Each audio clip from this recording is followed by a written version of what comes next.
بسم اللہ الرحمن الرحیم۔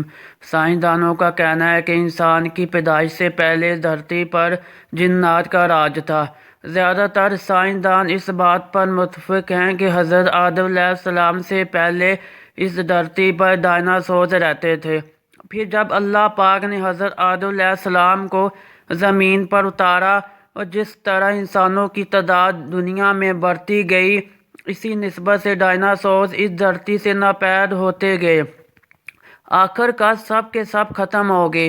ہمارے ذہن میں یہ سوال پیدا ہوتا ہے کہ اللہ تعالیٰ نے دنیا کو کیوں پیدا کیا اور سب سے پہلے دنیا پر کس کو بھیجا؟ اسی بات میں تو کوئی کسی قسم کا شک و شبہ نہیں کہ زمین پر اللہ پاک نے پیدا کی ہے۔ قرآن کریم کی سورہ حدید کی آیت نمبر 4 میں ارشاد باری تعالیٰ ہے کہ وہی ہے جس نے آسمان و زمین کو 6 دن میں پیدا کیا اور پھر عرش پر جلوہ فرما ہوا۔ وہ خوب جانتا ہے کہ زمین میں جو چیزیں آئی ہیں، اس سے نکلے جو کچھ آسمان سے نیچے آئے ہیں، جو کچھ اس پر چڑھ کر جائیں، جہاں کہیں تم ہو وہ تمہارے ساتھ ہیں، اور اللہ تعالیٰ تمہارے اعمال کو دیکھ رہا ہے۔ اسی طرح قرآن پاک کی سورہ ہود کی آیت نمبر 7 میں ارشاد باری تعالیٰ ہے کہ اللہ کی وہ ذات ہے جس نے زمین و آسمان کو 6 دن میں پیدا کیا اور اس کا عرش پانی پر تھا۔ حضرت امام محمد بن روایت لکھتے ہیں کہ نبی کریم صلی اللہ علیہ وآلہ وسلم سے کسی صحابی نے دریافت کیا، اور اللہ کے نبی صلی اللہ علیہ وآلہ وسلم، زمین و آسمان کو بنانے سے پہلے اللہ کہاں تھا؟ حضور اکرم صلی اللہ علیہ وآلہ وسلم نے فرمایا کہ وہ اپنی اماں میں تھا۔ آپ صلی اللہ علیہ وآلہ وسلم نے فرمایا کہ تب یا کچھ نہ تھا، پھر اللہ پاک نے سب سے پہلے پانی پر اپنا عرش پیدا کیا۔ بہت زیادہ روایت میں ہے کہ اللہ نے سب سے پہلے قلم کو بنایا، پھر اللہ تعالیٰ نے قلم کو حکم دیا کہ تو قیامت تک ہونے والی ہر چیز کے بارے میں لکھ دے۔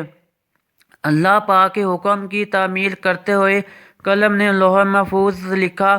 بخاری شریف میں ہے کہ یمن سے ایک قافلہ آپ صلی اللہ علیہ وآلہ وسلم کے پاس آیا۔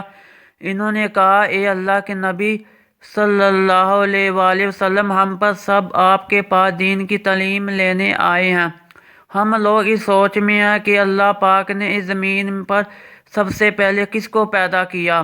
نبی کریم صلی اللہ علیہ وآلہ وسلم نے فرمایا کہ بس اللہ تعالیٰ تھا، اس کے علاوہ کچھ اور بھی نہ تھا۔ اللہ پاک پانی پر راج کر رہا تھا۔ پھر اللہ تعالیٰ نے قلم کو بنایا، اس کو حکم دیا کہ لوح محفوظ پر ہر ایک شے کو لکھ دے۔ قلم نے اللہ تعالیٰ کے حکم کی تعمیل کر دی۔ پھر زمین و آسمان کو اللہ تعالیٰ نے پیدا کیا، یعنی کہ سب سے پہلے پانی، اس کے بعد قلم، پھر قلم سے سب شے کو لکھ کر محفوظ کیا۔ علماء کرام فرماتے ہیں کہ قلم کے بعد لوح محفوظ کو بنایا گیا۔ قلم نے اللہ کے حکم سے ہر شے کو لوح محفوظ پر لکھ دیا۔ اس کے بعد آسمان زمین کو بنایا گیا۔ اللہ پاک نے اس ترتیب سے چیزیں پیدا کی ہیں۔ حضرت ابو ہریرہ رضی اللہ تعالیٰ عنہ مروی ہے کہ اللہ کے آخری نبی صلی اللہ علیہ وآلہ وسلم نے میرا ہاتھ پکڑ کر فرمایا کہ خدا نے ہفتے کے دن مٹی کو بنایا اور زمین و پہاڑوں کو، اتوار کے دن، سوموار کے دن شجر، منگل کے دن مشکلات اور بیماریاں، جراثیم و تکلیفیں پیدا کی۔ بروز بدھ نور، جمعرات کو 4 پیروں والے جاندار کو پیدا کیا۔ جمعہ نماروں کو عصر اور رات کے درمیان فرشتوں اور جنوں حضرت آدم علیہ السلام کو زمین پر اتارا گیا۔ اس حدیث سے ہمیں معلوم ہوتا ہے کہ سب سے آخر پر اللہ پاک نے انسان کو پیدا کیا۔ سب سے پہلے انسانوں میں سے اللہ پاک نے حضرت آدم علیہ السلام کو پیدا کیا۔ حضرت آدم علیہ السلام کو پیدا کرنے سے پہلے فرشتے اور جنات کو پیدا کیا گیا۔ فرشتوں کے رہنے کی جگہ آسمان ہے۔ قرآن کی سورہ شورى آیت نمبر 5 میں ہے، قریب ہے کہ آسمان اپنے اوپر سے پھٹ جائے اور فرشتے اپنے رب کی عبادت میں مشغول ہوں گے اور زمین والوں کے لیے استغفار کر رہے ہوں گے۔ خبردار، اللہ پاک معاف کرنے والا اور رحم کرنے والا ہے۔ حضرت عائشہ رضی اللہ تعالیٰ عنہ سے مروی ہے کہ اللہ کے نبی صلی اللہ علیہ وآلہ وسلم نے فرمایا کہ فرشتوں کو نور اور جنوں کو آگ اور حضرت آدم علیہ السلام کو مٹی سے پیدا کیا گیا۔ حضرت آدم علیہ السلام سے پہلے جنوں اور فرشتوں کو پیدا کیا گیا تھا۔ قرآن کریم کی سورہ ہجر کی آیت نمبر 27 میں فرمایا جاتا ہے کہ اس سے پہلے جنات کو ہم نے لو والی آگ سے پیدا کیا، یعنی آگ کے شعلے سے پیدا فرمایا۔ یہ آگ کے بڑھتے ہوئے شعلے کے کنارے کو کہتے ہیں۔ جنوں کو آگ کی جڑ سے نہیں بلکہ آگ کے شعلوں کے کناروں سے پیدا کیا گیا۔ قرآن میں ابلیس شیطان کے بارے میں ہے کہ ابلیس شیطان نے کہا تو نے مجھے آگ سے پیدا کیا ہے۔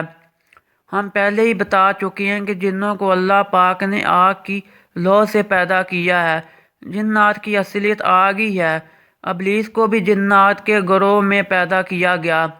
اس میں کسی کو شک نہیں ہونا چاہیے کہ ابلیس بھی آگ سے پیدا کیا گیا۔ قرآن پاک میں ہے کہ ابلیس جنوں میں سے تھا، مطلب یہ ہے کہ وہ فرشتوں میں سے نہیں تھا۔ امام حسن رحمت اللہ علیہ فرماتے ہیں کہ وہ ہر لمحہ بھی فرشتوں میں شامل نہیں ہوا۔ حضرت عبداللہ اور عبداللہ بن عباس رضی اللہ تعالیٰ عنہ فرماتے ہیں کہ جنات کی رہنے کی جگہ جنگل اور پہاڑ ہے۔ اس کے 2000 سال بعد اللہ پاک نے حضرت آدم علیہ السلام اور حضرت اماں حوا کو زمین پر اتارا اور اس طرح انسانوں کی نسل در نسل شروع ہوئی۔